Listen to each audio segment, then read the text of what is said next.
Hey guys, JP here. Today I'd like to share some of my thoughts on Shadow of the Erdtree and Elden Ring in general.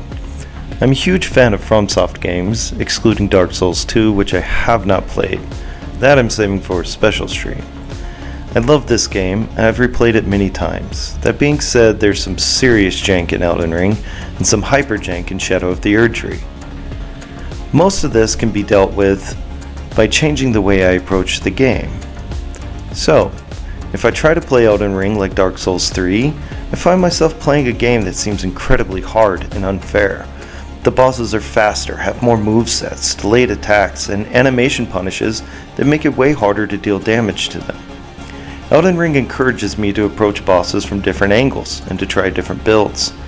Elden Ring is unique in that it can be as hard or as easy as I want to make it. Because of that, it felt wrong at first. I didn't really start to understand how the game works until New Game Plus 4, where the scaling of bosses got to the point where I needed to figure out the best ways to fight them, instead of just learning when to dodge. I'll talk about Spirit Ashes and summonings later. For now, I'm going to concentrate on just the weapons and in-game mechanics. No matter what build I want to go for, each one seems to have clear winners for weapons that deal the most damage. I've also found that not all of these clear winners are the best for actually beating bosses. The best build for beating bosses is definitely the Fingerprint Great Shield with a thrusting weapon. You can hold block and stab any boss to death quite easily. Consort Radahn and Melania? Yeah, them too. My favorite combination is Godskin Stitcher set to bleed with Bloodhound Step Ash of War with the Fingerprint Great Shield in your left hand. With this build, I can tank the boss's hits while dealing damage, and have a great dodge and Bloodhound Step to get clear of the situation when needed. So, why doesn't everyone do this? If something is clearly the best way to beat a game, why then are most people using other methods? The answer is simple. It's a really boring way to play. I mean, just look at all the fights I've shown so far. There's almost no variation to them. No matter what the bosses are doing, I can just ignore most of it and still win. Finding a way to beat the bosses while still enjoying fighting them is a big part of why I like Elden Ring.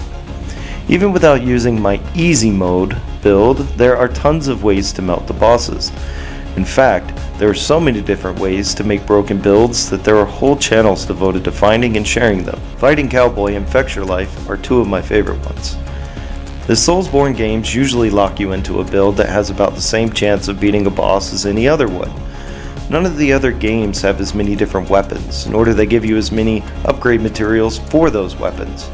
Elden Ring also has the easiest respec option in any FromSoft game. It gives you 18 larval tears, the item needed for respecing your character in base game, and 19 more in the DLC.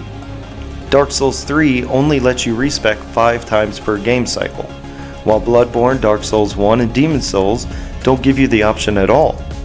For the first time in a FromSoft game, experimenting is really encouraged. If I don't like my current build or it turns out to be useless against a boss, I can go switch it up. The ease in which I can change my build and upgrade weapons gives me many options for defeating bosses. Over the many hours of playing this game, I have found my favorite playstyle, which is Bloodhound Fang with Eclipse Shield in the offhand. This is definitely not the best way to play the game. Sometimes it's a really hard way to play the game. But it is the one I find most fun. It has a good balance of dealing massive damage, it has a decent skill floor, while also being able to deal with the bosses and more annoying moves. And the Eclipse Shield has a hidden mechanic that gives you massive boost against all ailments. I think Elden Ring is a great game. Even though it is vastly different than the other FromSoft games, it is more of a puzzle game than the others. There is way more to think about, to find, to understand than the other games, while at the same time not looking that much different from them. I love figuring out new ways to beat bosses. I love experimenting with different weapons, talismans, armor sets, and ashes of war. I also really enjoy using Spirit Ashes, which is looked down on by some people.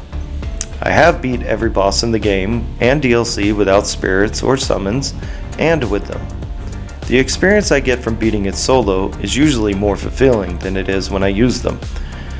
Though sometimes I have way more fun running in with my best girl Tish and melting those annoying demigods. I am not one of those people who think anyone should play the game the way I do. I will not argue with anyone about spirit ashes. If you don't want to use them, then don't.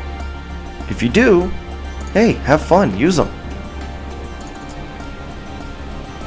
I offer many different types of builds in my other videos so that hopefully other people can find new and interesting ways to play the game. But I think everyone should feel free to play it however they want to, and the way that they find most fun. So, what are my final thoughts on the game? I understand why some of the most hardcore Soul fans don't like the game or DLC.